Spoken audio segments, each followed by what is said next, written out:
ঠান্ডা তো পড়ে গেছে ভাই, ঘরে কি বসে থাকা যায়? মনটা যে করে শুধু খাই খাই।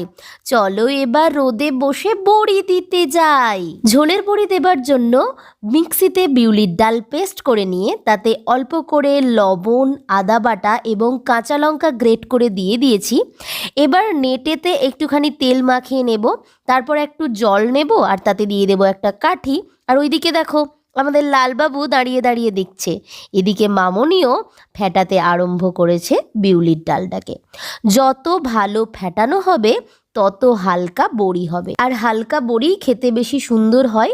হালকা না হলে অনেক শক্ত হয়ে যাবে, তখন দাঁতে করে পেশা যাবে না, ভাঙা যাবে না। একটা শক্তপোক্ত প্যাকেটের মধ্যে ফানেলটা লাগিয়ে নেব। বড়ি দেওয়ার ফানেল কিনতে পাওয়া যায়, গয়না বড়ির সরু আর ঝোলের বড়ির মোটা।